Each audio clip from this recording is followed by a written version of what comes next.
I'm Carolyn McKinney, the proud niece of TFC Alfred L. Wilson.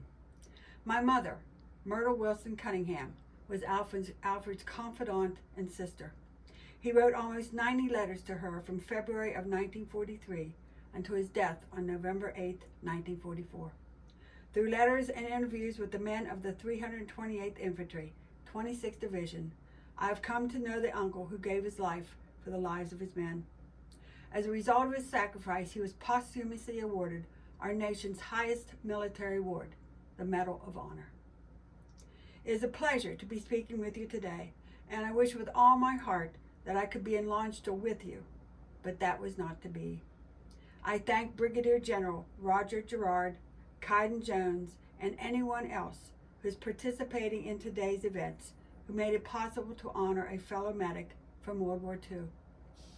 The Europe Best Medic Competition and all the events of the day will not only pay homage to the memory of a former medic, but will be an opportunity for our soldiers to test their skills. However, if Alfred were alive, he would be embarrassed to be singled out for any special recognition. He was a humble man in spirit and would probably have said he was just doing his job. Little could the former timberman in the coal mines, who never went beyond the 8th grade, know the special plan that God had for his life.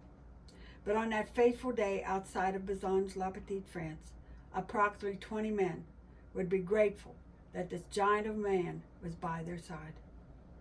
After joining the Army, Alfred knew he did not want to kill anyone and asked to train as a medic.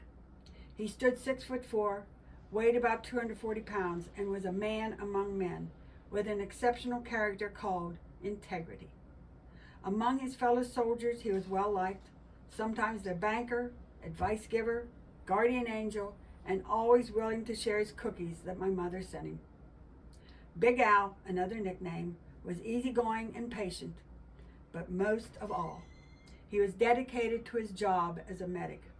The needs of his men came first and were paramount before any thoughts of himself. After being together a year and a half, the 328th Infantry were finally sent overseas to land on Utah Beach on September 7th of 44, and thankfully the calendar had been turned. After the 328th set foot on French soil, the Red Ball Express carried them across France until the night of November 7th outside of the small hamlet of Bazoches-la-Petite.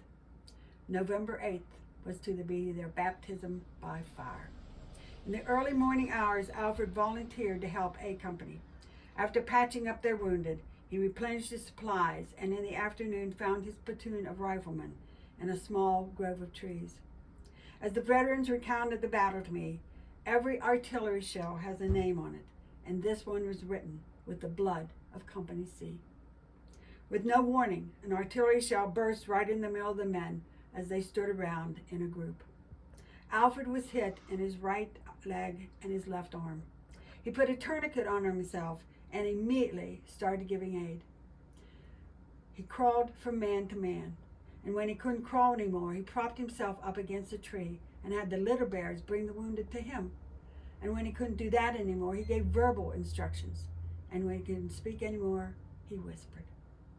Refusing to leave his wounded men to be taken in for treatment, he told his litter bearer, "Get my men all in first and take me in last." Alfred was the last man off the hill. Alfred L. Wilson passed from this life into the arms of his Savior, Jesus Christ, around midnight. He had told my mom in a letter he wished himself to be someday at home with his mother on high. And so he was. Alfred was a man who loved God, living, and life, but who gave it all away in one final act of unselfishness. Today we honor that sacrifice with the thought that you, men and women, may one day, just as Alfred did, be called upon to make the same decision in an act of conscience. Alfred's captain, Ed Kuligowski, put him in for the Medal of Honor, and he said to me, he was just a big gawky guy, and they called him the Big Stoop, but they would have gone to the ends of the earth for him, but he did it first for them. When it was announced that Alfred was to receive the medal, Ed said, "The whole damn regiment was proud."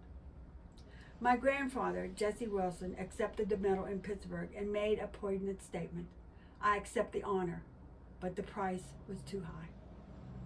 My uncle has been immortalized in a lot of places, and Wilson Barracks here in Landstuhl is one of them.